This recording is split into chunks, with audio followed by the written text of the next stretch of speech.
मेरे दोस्तों, आज इस लेक्चर के अंदर हम सीखेंगे कैन नॉट हेल्प। इसका मतलब है ना रह सकता।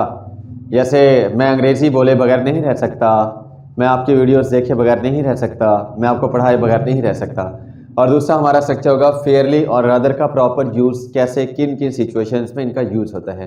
दोस्तों, मैं हूँ प्रोफेसर अजमल दास जयपाल और आपके इंग्लिश के इस सफ़र में आपका हम सफ़र आपके इंग्लिश को मज़ीद आसान से आसान और अट्रैक्टिव बनाने के लिए, दिलकश बनाने के लिए, आसान बनाने के लिए आपकी खिदमत में हाजिर हूँ।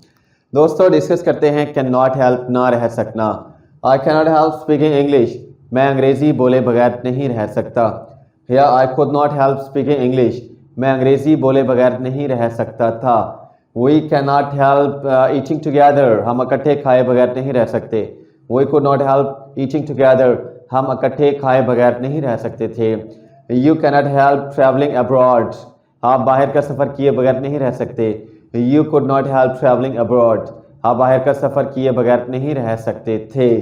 Fine, I can not help attending your call, मैं आपकी कॉल अटेंड किए बगैर नहीं रह सकता। इस सेंस में, इस सिचुएशन के अंदर my sons can not help writing new stories, मेरे बेटे नई कहानियाँ लिखे बगैर नहीं रह सकते। इस सेंस में Deepa can not help attending my lectures, Deepa मेरे लेक्चर अटेंड किए बगैर नहीं रह सकती।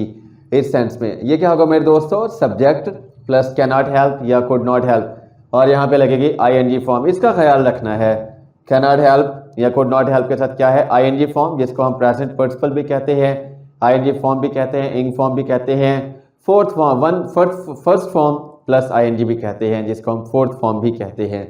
और आगे लगेगा ऑब्जेक्ट। दोस्तों, जितने आप जुमले बनाएंगे उतना आपका ये स्ट्रक्चर पक्का होता जाएगा, क्योंकि हमारा ये मानना है और तमाम रिसर्चर्स का ये मानना है कि practice makes a man permanent. जितना आप प्रैक्टिस करते जाएंगे उतना पक्के होते जाएंगे। और दोस्तों, ये जो स्ट्रक्चर्स हैं ये यूनिक स्ट्रक्चर्स हैं। ये स्ट्रक्चर्स बहुत से लोग अपने राइटिंग में और स्पीकिंग में यूज़ नहीं करते। जब आप इनका यूज़ करेंगे तो आपकी लैंग्वेज दूसरों से डिफरेंट होगी, दूसरों से हटकर होगी। तो यकीनन आप इनकी प्रैक्टिस करेंगे और अपनी लैंग्वेज का हिस्सा बनाएंगे। चलते हैं फेयरली और रादर की जानिब। This room is fairly cold, ये रूम अच्छा ठंडा है, इतना ठंडा है कि मज़ा आ रहा है। This room is rather cold, ये रूम ठंडा है लेकिन इतना ठंडा है कि बेमज़ा, ओह सर्दी लग रही है। इस सेंस में this room is fairly hot, ये रूम ठंडा है, बाहर सर्दी है, अंदर ये गर्मी है, मज़ा आ रहा है।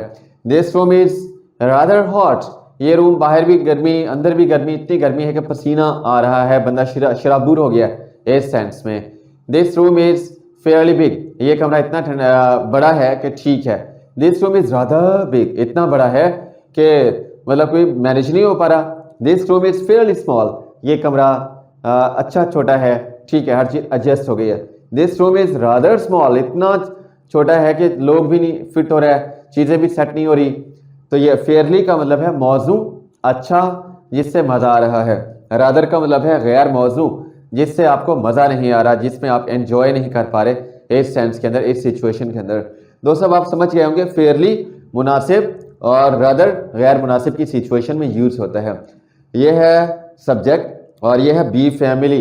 Be family means is am are was word, और यहाँ पे फेयरली और रादर का आप यूज़ करेंगे और यहाँ पे एडजेक्टिव का यूज़ होगा। इस सेंस में आप यूज करते हैं the wind is fairly cold, ठीक है, विंड इज फेयरली कोल्ड, हवा ठंडी है, मुनासिब है। विंड इज रादर कोल्ड, हवा इतनी ठंडी है कि ओ हो बर्दाश्त से बाहर है। इस सेंस में फाइन। तो ये मेरे दोस्तों अगर हम आर या वर लगाएं तो क्या होगा, जैसे these rooms are fairly cold, these rooms are fairly cold, these rooms are rather cold.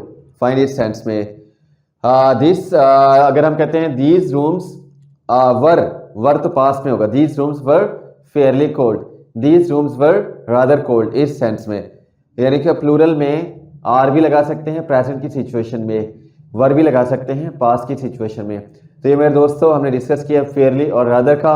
मजीद आप इसकी प्रैक्टिस कीजिएगा जितनी भी प्रैक्टिस कर पाएँ। और ये हमने डिस्कस किया कैन नॉट हेल्प, जिसका मतलब था ना रह सकना। दोस्तों, इस यकीन के साथ कि English is easy, yes I can do, yes it's possible. Have a great time, best wishes.